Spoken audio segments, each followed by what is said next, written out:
আপনার যে বাড়িতে ফ্যান রয়েছে সেই ফ্যান দেখার চেষ্টা করবেন। ওপর থেকে ফ্যান পড়ে গিয়ে অনেক মানুষ মৃত্যুতে লটিত হচ্ছে।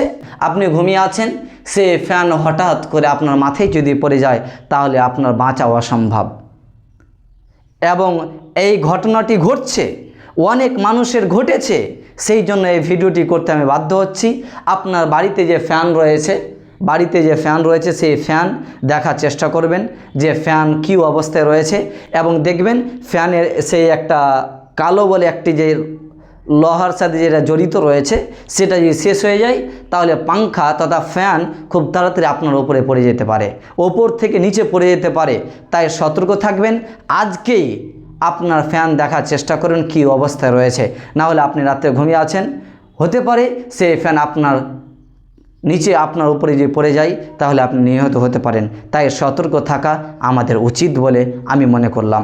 এবং ওপরে ফ্যান চলে, সেই ফ্যান অনেক মানুষের ওপরে পড়ে যাচ্ছে, তথা আপনি বিছানায় ঘুমিয়ে আছেন, ফ্যান ওপরে চলছে, ওপর থেকে ফ্যান মানুষের শরীরে পড়ে যাচ্ছে এবং অনেক নিহত হচ্ছে, অনেক জখম হচ্ছে, অনেক মানুষ মৃত্যুতে লটিত হচ্ছে। তাই একান্তভাবে আমার ভিউয়ার্স তথা মানব জাতিকে বলতে চাই, আপনার যে বাড়িতে ফ্যান রয়েছে সেই ফ্যান দেখার চেষ্টা করবেন। কারণ অনেক মানুষের শরীরে ওপর থেকে ফ্যান পড়ে গিয়ে তিনারা নিহত হয়েছেন, অনেক মানুষ মৃত্যুয় লটিত হয়েছেন। আপনি ঘুমিয়ে আছেন, সে ফ্যান হঠাৎ করে আপনার মাথায় যদি পড়ে যায় তাহলে আপনার বাঁচা অসম্ভব।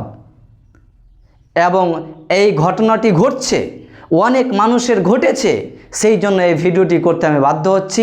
আপনার বাড়িতে যে ফ্যান রয়েছে সেই ফ্যান দেখার চেষ্টা করবেন যে ফ্যান কী অবস্থায় রয়েছে, এবং দেখবেন ফ্যানের সেই একটা কালো বলে একটি যে লোহার সাথে যেটা জড়িত রয়েছে সেটা যদি শেষ হয়ে যায় তাহলে পাংখা তথা ফ্যান খুব তাড়াতাড়ি আপনার উপরে পড়ে যেতে পারে, ওপর থেকে নিচে পড়ে যেতে পারে।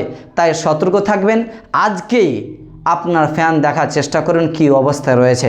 না হলে আপনি রাত্রে ঘুমিয়ে আছেন, হতে পারে সেই ফ্যান আপনার নিচে আপনার উপরে যে পড়ে যায় তাহলে আপনি নিহত হতে পারেন। তাই সতর্ক থাকা আমাদের উচিত বলে আমি মনে করলাম। আল্লাহ যেন আমাদেরকে সেই মহা বিপদ থেকে বাঁচায়। এবং প্রত্যেকটা মানুষকে অনুরোধ জানাই যে আপনার ফ্যান আপনি নিজে বাড়িতে দেখার চেষ্টা করুন কী অবস্থায় রয়েছে। যদি না দেখেন তাহলে বিপদের সম্মুখে আপনিও হতে পারেন। আল্লাহ যেন আমাদেরকে সেই বিপদ থেকে বাঁচার তৌফিক দান করেন। আমিন। আল্লাহুম্মা সাল্লি আলাইহি আল্লাহুম্মা বারিক আলাইহি। আসসালামু আলাইকুম ওয়া রাহমাতুল্লাহ।